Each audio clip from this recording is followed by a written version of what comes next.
नमस्कार। स्वागत है आपका मेरे इस YouTube चैनल पे।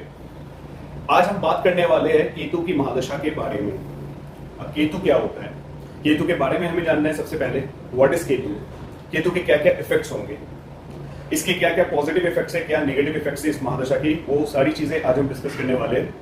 तो चलिए स्टार्ट करते हैं केतु की महादशा को लेकर। तो हमें सबसे पहले केतु महादशा को समझने के लिए केतु को समझना पड़ेगा कि केतु जो ग्रह है क्या है। वो एक छाया ग्रह, जस्ट लाइक राहु। नवग्रह जो है हमारे सोलर सिस्टम में, उसमें से जो बेसिकली एस्ट्रोलॉजी में जो 9 प्लैनेट्स होते हैं, उनमें से 2 ग्रह ऐसे होते हैं जो शैडोई प्लैनेट्स हैं, यानी कि छाया ग्रह, जिसकी अपनी खुद की कोई राशि नहीं होती। वो है राहु और केतु। राहु के बारे में तो हमने पहले डिस्कस किया था, तो आज बात चलेगी केतु के बारे में। अब राहु और केतु में फर्क क्या है? राहु जो है वो, राहु केतु एक ही शरीर के पार्ट थे, ठीक है। राहु सर होता है और केतु जो है वो धर, यानी सर को अलग कर दिया था धर से विष्णु भगवान ने। तो राहु अलग हो गए, केतु अलग हो गए। अब केतु के पास क्या है? केतु के पास दिमाग नहीं है। क्यों? क्योंकि केतु बॉडी का नीचा वाला जो पार्ट है ना, धर, वो केतु है। राहु बहुत ज्यादा इंटेलिजेंट है, शार्प है, क्योंकि राहु सर है। अब केतु की महादशा जब आती है, पहले मैं आपको ये बता दूं कि केतु की महादशा सिर्फ 7 साल के लिए आती है, ओनली 7 ईयर्स। बहुत ही कम टाइम का होता है। अनलाइक राहु का कह दो, या फिर गुरु की महादशा, या फिर शनि की महादशा, जो कि लगभग 16, 18, 19 साल के लिए होती है, ये सिर्फ और सिर्फ 7 ईयर्स के लिए आती है। लेकिन लाइफ में कई बार बहुत बड़े बदलाव का संकेत है केतु की महादशा। बहुत सारी चीजें चेंज करके जाती है, क्योंकि ज्यादातर केसेस में मैंने देखा है कि केतु की महादशा इतने अच्छे रिजल्ट्स नहीं देती, क्योंकि केतु एक नेगेटिव प्लैनेट है, एक पाप ग्रह है। लेकिन वो इतना ज्यादा पापी नहीं है जितना राहु है। केतु एक स्पिरिचुअल प्लैनेट भी है, ठीक है। केतु की महादशा आने पे इंसान काफी स्पिरिचुअल हो जाता है, बहुत रिलीजियस एक्टिविटीज में पार्ट लेने लगता है। मतलब एक तरीके से कह सकते हो कि केतु गुरु की तरह इफेक्ट देता है इस मामले में, जुपिटर की तरह। लेकिन क्या केतु जुपिटर की तरह पॉजिटिव है? नहीं। क्यों? क्योंकि जुपिटर सबसे पॉजिटिव प्लैनेट है, नंबर 1 में आते हैं वो, एंड देन जुपिटर के बाद आते हैं शुक्र यानी वीनस। लेकिन केतु एक नेगेटिव प्लैनेट है। उसकी नेगेटिविटी क्यों आती है? क्योंकि जन्म कुंडली में वो हमेशा राहु के सामने होते हैं, तो राहु की सीधी दृष्टि पड़ती है। राहु की दृष्टि अच्छी नहीं होती ज्यादातर मामले में, तो राहु की जो दृष्टि पड़ती है केतु के ऊपर, तो वो केतु के जो इफेक्ट्स होते हैं ना, उसको खराब करती है। अब जब केतु की महादशा आती है तो इंसान बहुत ज्यादा कंफ्यूज रहने लगता है, डिटैच्ड हो जाता है। सबसे पहले तो डिटैचमेंट होती है उनकी खुद की फैमिली मेंबर्स और उनके स्पाउस। जी हाँ। या फिर अगर मान लीजिए फॉर एग्जाम्पल किसी जातक की अगर केतु की महादशा चल रही है और अगर वो मैरिड नहीं है, और अगर उसकी केतु की महादशा आ गई, तो वो शादी करना भी नहीं चाहेगा उस टाइम पे। ये आप 90% केसेस में देखोगे। ये जो सूत्र है ना, ये आप आजमा के देख सकते हो किसी भी कुंडली में। ये आजमा के देखना, ये आपको 100% ये एक्यूरेट रिजल्ट यही प्रोवाइड करेगा कि ऐसे लोग शादी नहीं करना चाहते हैं। बहुत मतलब मुश्किल हो जाता है उनको मनाना शादी के लिए। वो डिटैच रहने लगते हैं, उनको आइसोलेशन, उनको सेल्फ मतलब लाइक कह सकते हो कि अकेले रहना बहुत ज्यादा अच्छा लगता है। लोनलीनेस उनको फील होती है, लेकिन फिर भी वो आगे नहीं बढ़ते, मतलब कि किसी के साथ बात भी करे। डिटैचमेंट हो जाता है हर जगह से, यहाँ तक कि फैमिली लाइफ से भी, अपने स्पाउस से भी। अब अगर कोई बंदा अगर मैरिड है और उसकी केतु की महादशा आ गई और केतु बहुत अच्छी प्लेसमेंट में नहीं है, तो फिर ऐसे केसेस में क्या होगा? ऐसे केसेस में वो अपने स्पाउस से कटा कटा रहेगा।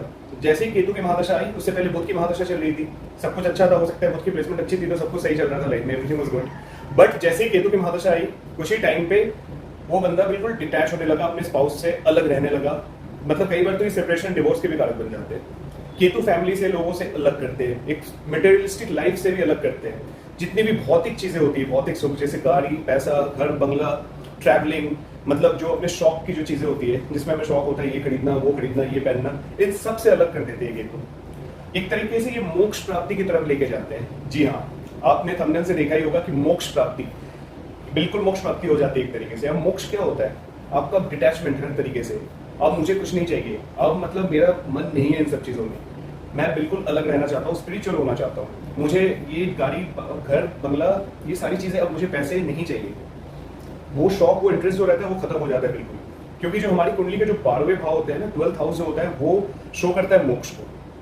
तो केतु अगर 12th हाउस में बैठा हो किसी भी लगन में, अगर उनकी प्लेसमेंट ओवरऑल अच्छी है, तो 12th हाउस में केतु अच्छे फल देते हैं।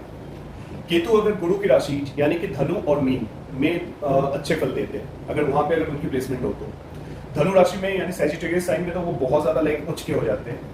आप अपनी जन्म कुंडली खोल के देखिए, जहां पे आपकी 9 नंबर की राशि या 12 नंबर की राशि लिखी हुई है, 9 नंबर या फिर 12 नंबर, वहां पे अगर केतु बैठे हुए हैं, तो वो केतु, जब केतु की दशा आएगी, अंतर दशा आएगी, तो वो अच्छा फल प्रदान करेंगे आपको। लेकिन अगर केतु आप मान लो कि जेमिनी साइन में चला गया यानी मिथुन राशि में, वहां वो नीच के हो जाते हैं और नीच के समान फल देने लगते हैं। यहाँ तक कि टॉरस में भी वो अच्छे फल नहीं देते, यानी कि वृषभ राशि में वहां भी एक तरीके से वो नीच के ही होते हैं। कुछ एस्ट्रोलॉजिस्ट मानते हैं कि वो जेमिनी साइन में नीच के होते हैं, कुछ मानते हैं कि टॉरस में। तो एक तरीके से वो दोनों साइन, वृषभ हो या मिथुन राशि हो, वहां पे केतु अच्छे रिजल्ट्स नहीं देते। ठीक है। अब केतु अगर नेगेटिव नहीं हो, पॉजिटिव हो, तो ये एक तरीके से आपको बहुत ज्यादा स्पिरिचुअल बनाता है, रिलीजियस बनाता है, आपको लाइक खुद को समझने का, खुद को पहचानने का मौका देता है। ठीक है। ऐसे लोग जिनकी केतु की महादशा बहुत अच्छी जा रही है, केतु एक ऊंचाई तक पहुंचा देता है, अलग ही लेवल पे। मतलब कहते हैं ना, पैसे ही पैसे, अमीर भी बनाता है, एजुकेशन अच्छी होती है, प्रॉब्लम नहीं आती किसी भी तरीके की, और लाइफ आपका सॉर्ट आउट रहता है बिल्कुल। लेकिन डिटैचमेंट कहीं ना कहीं प्रॉब्लम्स आती ही आती है, छोटी छोटी चीजों में भी कंफ्यूजन, समझ नहीं आता, दिमाग काम नहीं कर रहा होता करना क्या है।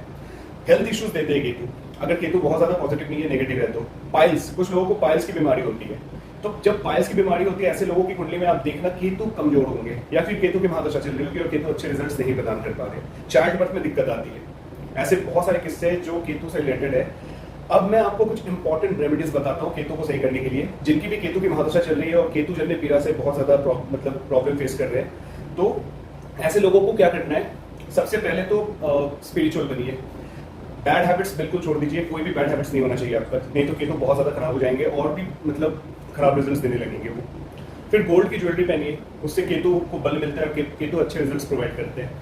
उसके अलावा आपको माँ दुर्गा की पूजा करनी है। ठीक है। ग्रे कलर अवॉइड करना है, जो ग्रे कलर के कपड़े पहनते हो ना, उस टाइम के लिए जितना कम हो सके अवॉइड करो उस चीज को, ग्रे कलर के कपड़े ज्यादा मत पहनना। उसके अलावा आप गाय की सेवा कर सकते हो। ठीक है। पीले रंग की चीजें, सैफरन कलर यूज कीजिए, बहुत ज्यादा इफेक्टिव होता है, बहुत अच्छा रहता है सैफरन। तो ये थे कुछ आपके केतु के रेमेडीज एंड साथ ही साथ उसके पॉजिटिव एंड नेगेटिव इफेक्ट्स। तो उम्मीद करता हूँ आपको भी ये वीडियो अच्छी लगी होगी, तो please like share and subscribe जरूर करना मेरे चैनल को, एंड नीचे दिए गए इस नंबर पे कांटेक्ट कर सकते हो अगर आपको कुंडली की एनालिसिस करवानी हो तो। ठीक है। चलिए मिलते हैं अगले वीडियो पे, तब तक के लिए